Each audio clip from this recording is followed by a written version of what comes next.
దేవుని ఘనమైన నామమునకు మహిమ కలుగునుగాక.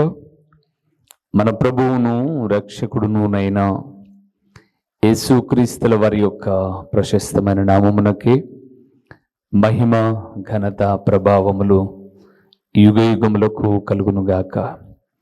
సర్వాధికారి అయిన దేవుడు ఆయన గొప్ప కనికరమును బట్టి మరొక శ్రేష్టమైనటువంటి శుభదినములో దేవుని యొక్క పరలోకపు వాక్కులను మనము ధ్యానము చేయుటకు ప్రభువు మనకిచ్చిన ఈ గొప్ప సదవకాశమును బట్టి దేవాది దేవునికి మనము ఎంతగానో కృతజ్ఞతాస్తుతులు చెల్లించబద్దులమై ఉన్నాము. అదే సమయంలో ప్రతిదినము దేవుని వాక్యం వింటూ ఆత్మీయముగా బలపరచబడుతూ ఉన్న దేవుని ప్రియబిడలైన మీ అందరికీ కూడా ప్రభు అయిన యేసుక్రీస్తు పేరట శుభవందనములు తెలియచేయచ్చు ఉన్నాను.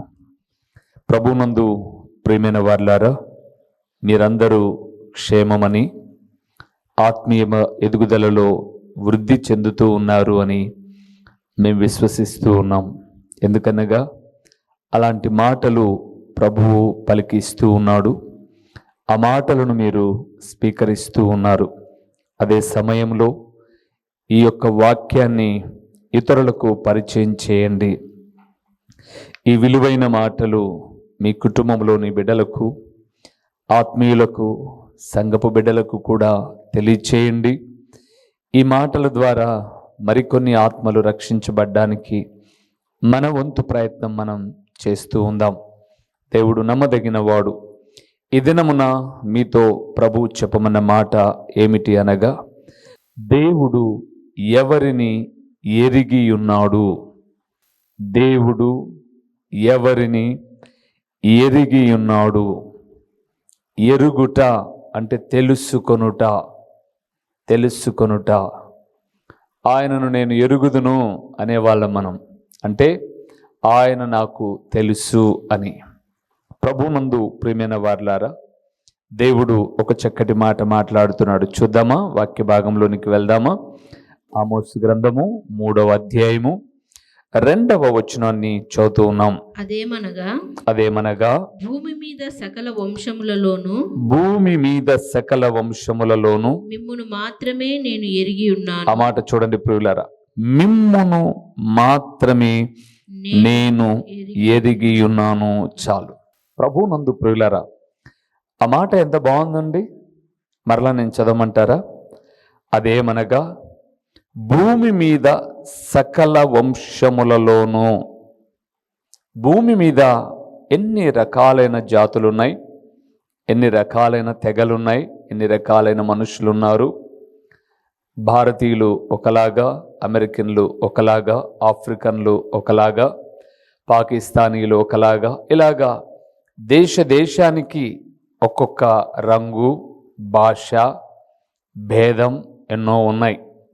కానీ దేవుడు ఎంత మంచి దేవుడు అనంటే ఆయన అన్నాడు, ఇలాంటి సకల వంశములలో భూమి మీద నివసిస్తున్న సర్వ మానవాళిలో నేను మిమ్మును మాత్రమే ఎరిగి ఉన్నాను.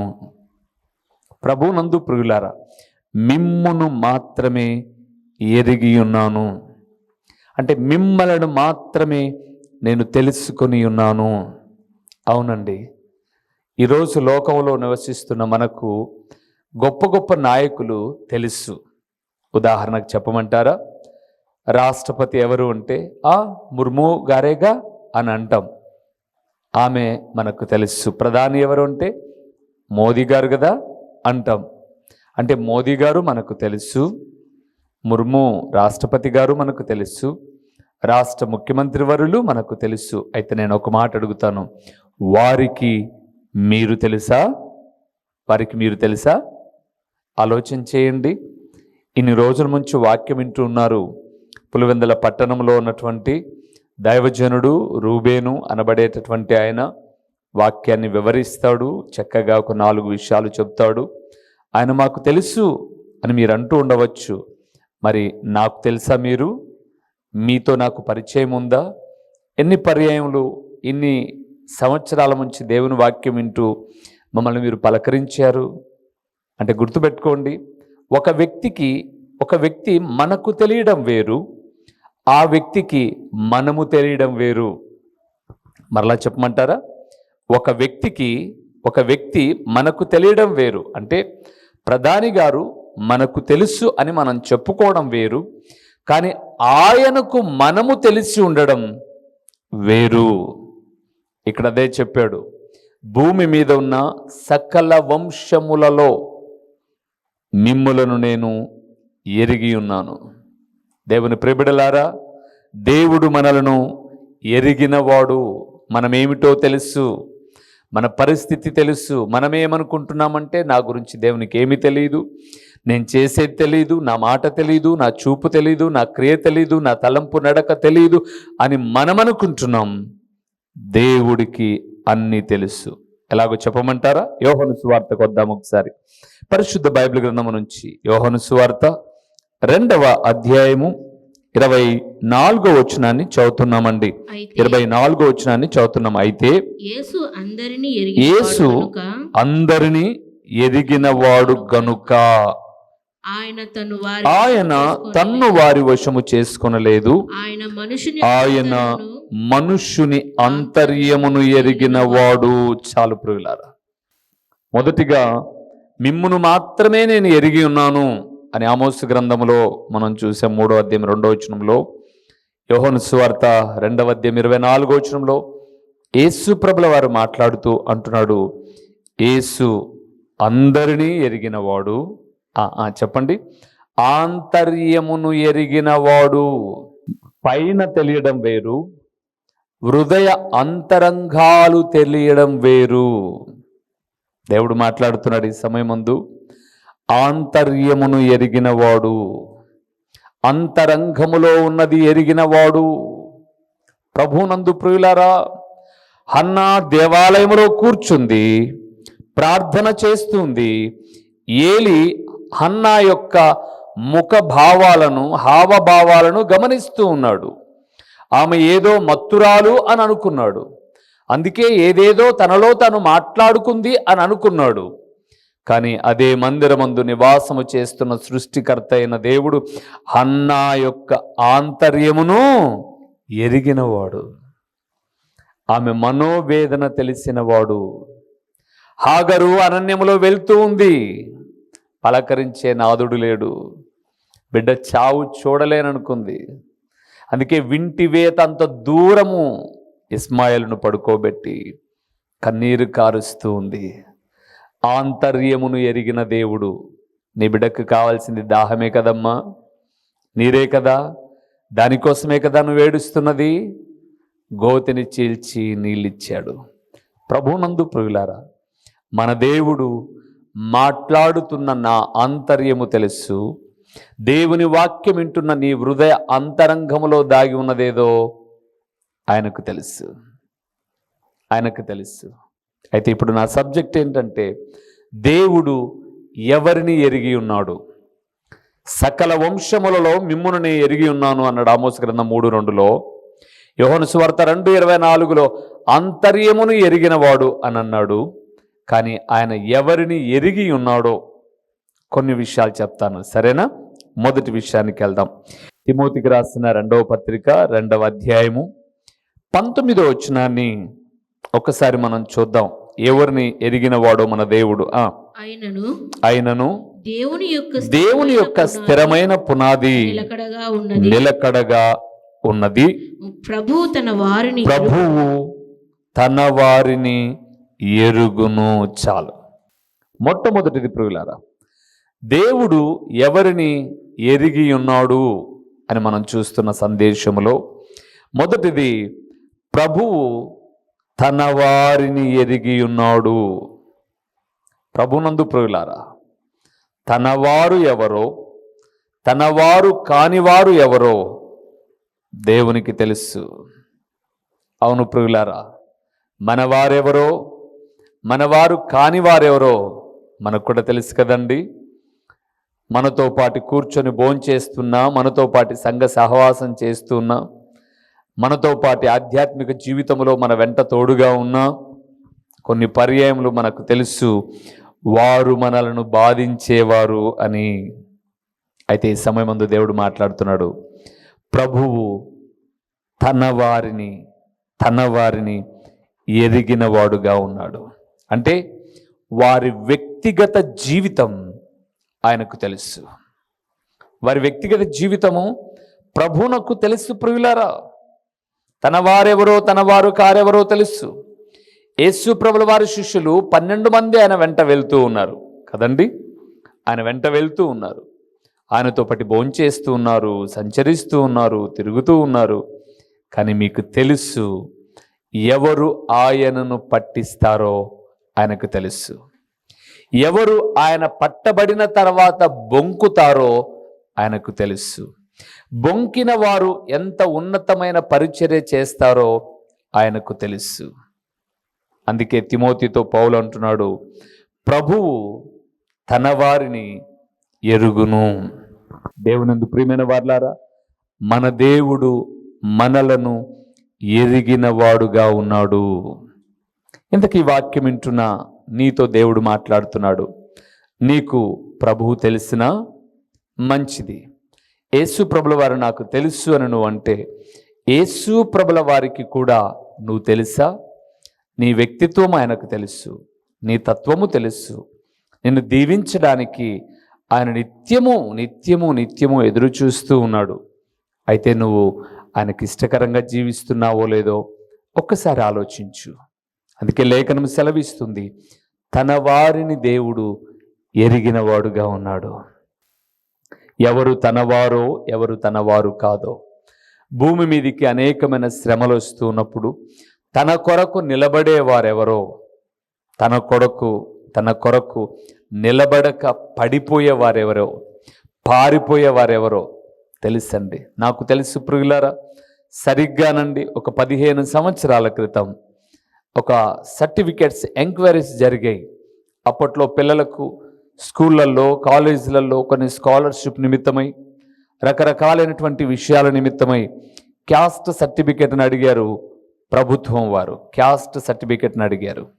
మీరు ఏ క్యాస్ట్ వారో చెప్పండి, ఎందుకంటే మేము కొన్ని తెగలకు మాత్రమే సహాయం చేయగలము, మీరు ఆ తెగల పేరు పెట్టుకొని మోసం చేయకూడదు అని అన్నప్పుడు వాళ్ళందరూ కూడా దాదాపు ప్రభువును నమ్మినవారు, ఆరాధనకు వెళ్ళేవారు, మందిరాలకు వెళ్ళేవారు, ప్రార్థనలు చేసేవాళ్ళు, సంఘ సభ్యులుగా ఉన్నవారు, నిరంతరము దేవునితో సహవాసం చేసేవాళ్ళు, సేవ చేసే సేవకులు సైతం తమ సర్టిఫికెట్లలో మేము చాలా తక్కువ తెగకు చెందిన వారము అని అప్లై చేసుకున్నారు.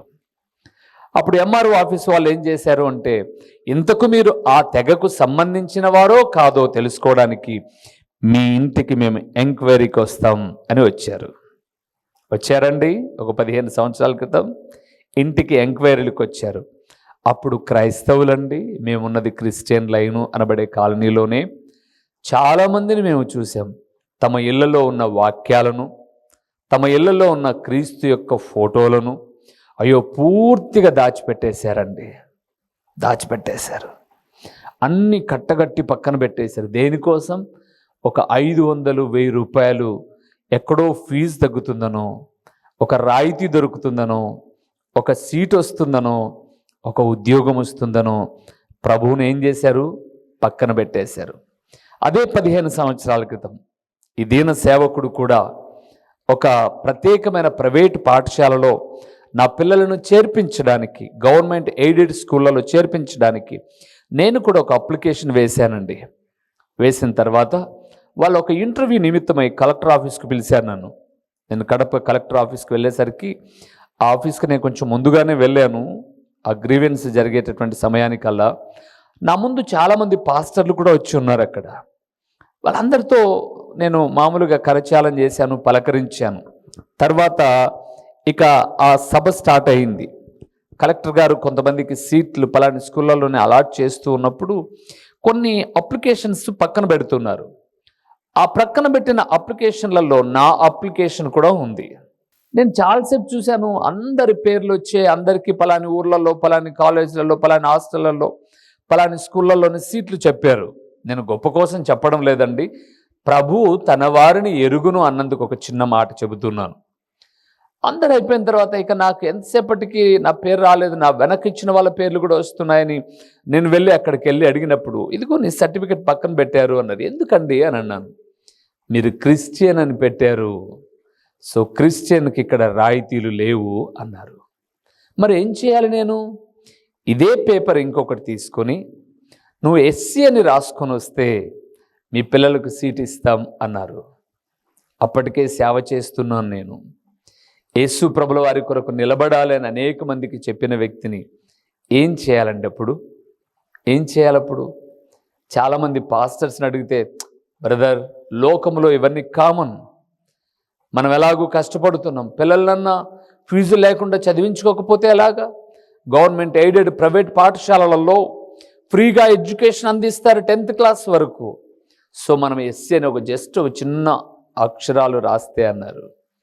నా సర్టిఫికెట్స్ నేను చించేశానండి అక్కడే.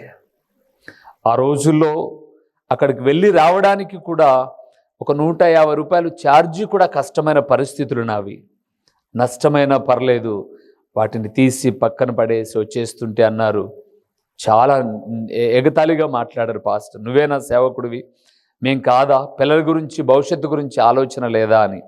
నేను అంటాను, ఈరోజు అలాగ చెప్పిన నా తోటి సేవకుల అందరికన్నా నా దేవుడు నన్ను ఉన్నతంగానే నిలబెట్టాడండి. ఎందుకో తెలుసా? దేవుని వాక్యం అంటుంది, యేసు లేదా ప్రభువు అందరినీ ఎరిగినవాడు. నన్ను ఎరిగినప్పుడు నా అంతరంగాలలో కపటం ఉండకూడదు అని.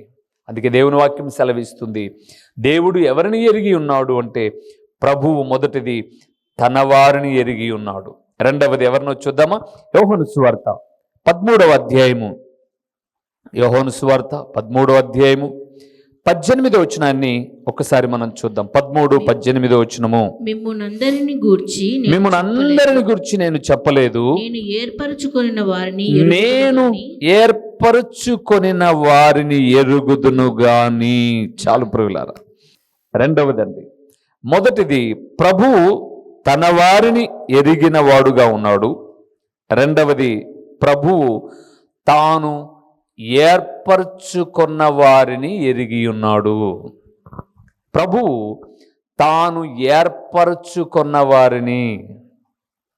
ప్రభునందు ప్రియులారా, కొన్ని ఫంక్షన్స్, కొన్ని అకేషన్స్ మనం చేస్తూ ఉంటాం మన కుటుంబాలలో. ఆ అకేషన్స్ చేసుకునేటప్పుడు లేదా ఫంక్షన్స్ చేసుకునేటప్పుడు మన పనులు చేయడానికి కొందరిని మనం ఏర్పరచుకుంటాం, అవునండి? ఆ ఫంక్షన్ సక్సెస్ కావడానికి ఒక ఫ్లవర్ డెకరేషను లేదా ఒక వంట వాళ్ళను, ఏమండి ఏదో ఒక పని నిమిత్తమై క్లీన్ చేసే వాళ్ళను ఎవరినో మనం ఏర్పరచుకుంటాం. ఏర్పరచుకున్న తర్వాత ఇప్పుడు ఆ పనిని మన ఇంట్లో వాళ్ళు చేస్తున్నారు అనుకుందాం. ఉదాహరణకు క్లీన్ చేయడానికి ఒక ముగ్గురిని పెట్టాం, ఒక్కొక్కరికి రోజుకు ఒక 500-1000 రూపాయలు ఇచ్చి ఈ ఫంక్షన్లో ఎప్పటికప్పుడు మీరు క్లీన్ చేయండి అని పెట్టాం. ఇప్పుడు ఆ క్లీన్ చేసే పని మన బిడ్డలో మన తోడబుట్టిన వారో చేస్తుంటే మనం ఏమంటాం? నో నో నో నో మీరు చేయద్ది పని, దీని కొరకు మేము కొందరిని పెట్టాం, వాళ్ళు చేస్తారు, మీరు వచ్చి కూర్చోండి బ్రదర్, కూర్చోండి సిస్టర్ అంటాం మనం. అంటే ఆ పనికి ఏర్పరచుకున్న వారు మాత్రమే చేయాలని మనం కోరుకుంటాం. దేవుడు కూడా అంటున్నాడు, తన పని కొరకు ఏర్పరచుకున్న వారిని ఆయన ఎరిగిన వాడుగా ఉన్నాడు. అవునండి, ఇప్పుడు నేనున్నాను, ఆయన పని కొరకే నన్ను ఏర్పరచుకున్నప్పుడు నన్ను ఎరిగిన వాడు. ఆయన పని చేయుట ఆయనకి ఇష్టమైనప్పుడు పని చేసిన నాకు తప్పకుండా తన బిడ్డలను తట్టి లేపైనా సరే, నా కుమారుడి అవసరత ఇది, నా కుమార్తె అవసరత ఇది అని నాకు కావలసిన జీతమును ఆయన తన బిడ్డల ద్వారా పంపించేవాడు. జ్ఞాపకం చేస్తున్నాను, ప్రభువు తన వారిని ఎరుగును. రెండవది, తాను ఏర్పరచుకున్న వారిని ఎరిగిన దేవుడు. ఏర్పరచుకున్న వారిని, నన్ను ఏర్పరచుకున్నాడు, నిన్ను కూడా ఏర్పరచుకున్నాడు. నన్ను సేవ కొరకైతే నిన్ను ఒకవేళ సేవకు సహకారిగా ఏర్పరచుకున్నాడేమో, ఎందుకు నిర్లక్ష్యం చేయాలి? సహకారిగా ఉండు.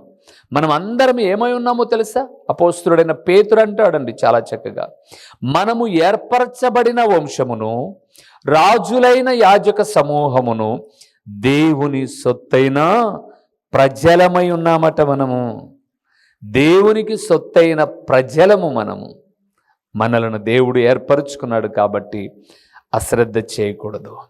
ఏర్పరచబడిన వంశము, మనం నిర్లక్ష్యము చేయొద్దు. అందుకే ప్రభు తన వారిని ఎరిగిన వాడుగా ఉన్నాడు, తాను ఏర్పరచుకున్న వారిని ఎరిగిన వాడుగా ఉన్నాడు. మూడవది, ఎవరిని ఆయన ఎరిగిన వాడుగా ఉన్నాడో చూద్దాం ఒకసారి.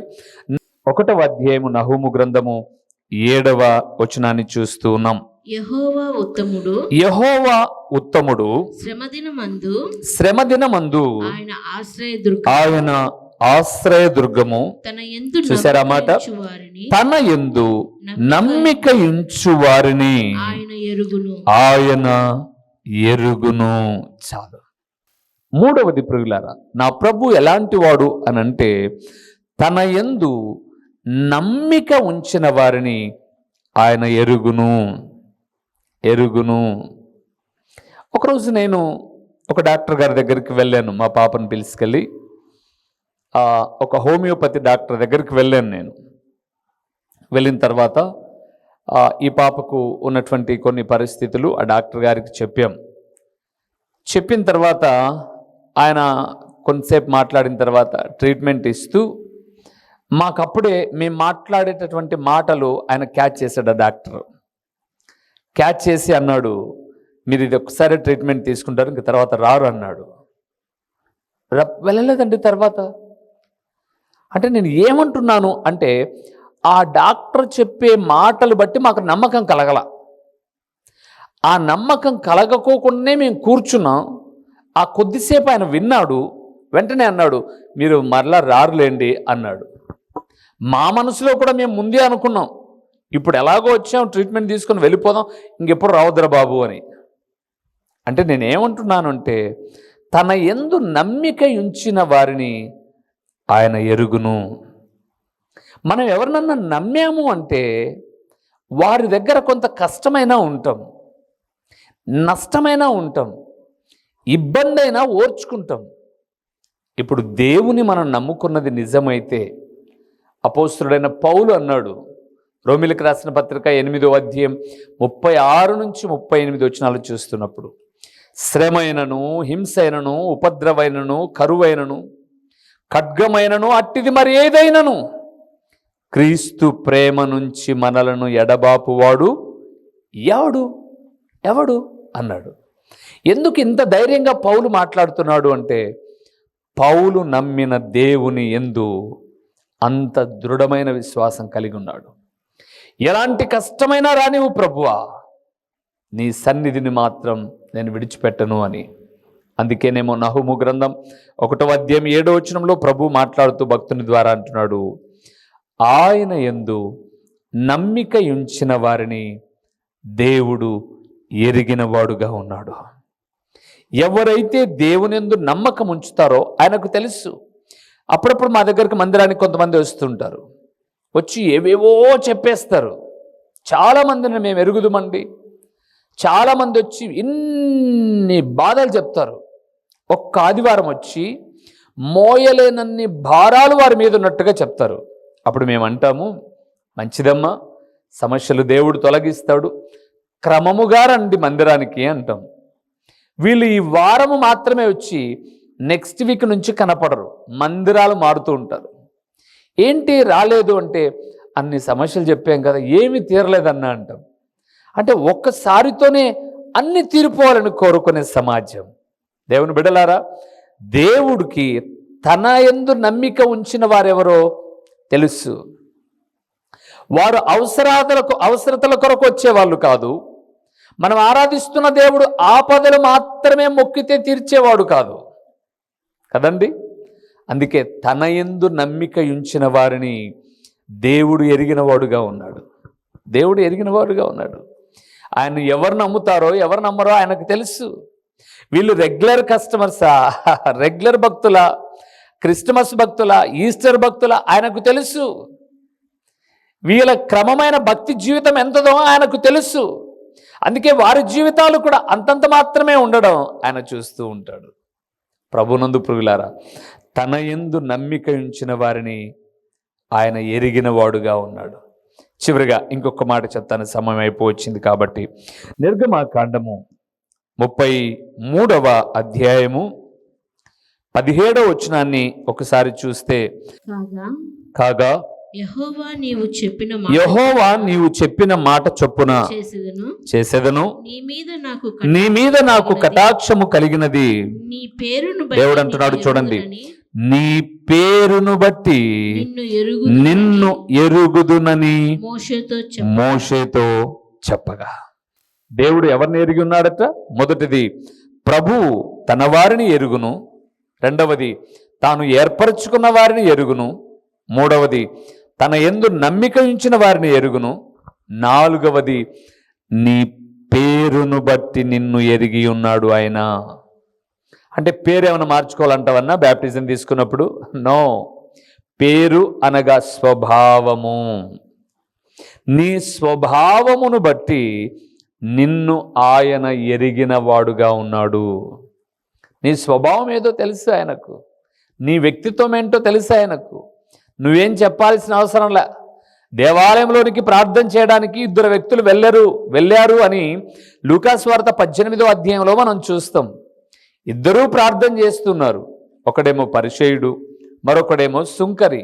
కానీ మీరు గమనించండి, వారు ప్రార్థించక ముందుగానే వారి హృదయ అంతరంగములు, వారి స్వభావములు దేవునికి తెలుసు. అందుకే అక్కడ మోషేతో దేవుడు అన్నాడు, నేను రాను. ఎందుకు రాను అన్నాడు అనంటే, వారు ఆ మోషే ఆ కొండ దిగి రావడం ఆలస్యమయ్యేసరికి అహరోను చేత ఒక దూడను చేయించుకొని ఇదే దేవుడని మొక్కడం ప్రారంభించారు. కోపం వచ్చిన మోషే రాతి పలకలు పడవేశారు. దేవుడు కూడా బాధపడి, వీరు లోబడనలను జనులు, వీరితో ఇక్కడ నేను రాను అని చెప్పేశానన్నాడు. అక్కడ వాళ్ళందరూ ఏడ్చారు, కొంతమంది చచ్చిపోయారు ఆ తెగులను బట్టి. తర్వాత మోషే అన్నాడు, నీవు రాని ఎడల మేము వెళ్ళం ప్రభువా, నీ సన్నిధి మాకు తోడుగా ఉంచండి అన్నాడు. అప్పుడు ప్రభు అన్నాడు, నా సన్నిధి నీకు తోడుగా వచ్చును పదా అని అన్నాడు. ఆ సమయంలోనే 17వ వచనంలో అంటున్నాడు, నీ పేరును బట్టి మోషే నిన్ను నేను ఎరిగి ఉన్నాను. ఒకప్పుడు కఠినుడివేనయ్యా నువ్వు, కోపం వస్తే ఒక దెబ్బతో ఇసుకలో పూడ్చిపెట్టేసిన వాడివేనయ్యా. కానీ ఈరోజు ఎంత సాధుత్వమైనటువంటి స్వభావం నీకు వచ్చింది. నీ స్వభావమును బట్టి నిన్ను ఎరిగి ఉన్నాను. ప్రభువునందు ప్రియమైన వారలారా, ప్రభువు ఎవరిని ఎరిగి ఉన్నాడు అనగా, ప్రభువు తన వారిని ఎరిగిన వాడుగా ఉన్నాడు. తాను ఏర్పరచుకున్న వారిని ఎరిగి ఉన్నాడు. తన యందు నమ్మిక ఉంచిన వారిని ఎరిగి ఉన్నాడు. చివరిగా నీ పేరు అనగా నీ స్వభావమును బట్టి నన్ను ఎరిగిన వాడుగా ఉన్నాడు. తలలు ఉంచండి, కళ్ళు మూయండి, ప్రార్థన చేసుకుందాం. మహిమా స్వరూపివైన మా ప్రియమైన పరలోకపు తండ్రి, మహోన్నతుడవైన దేవా, మీ ఘనమైన నామమునకు స్తోత్రములు చెల్లిస్తూ ఉన్నాము నాయనా.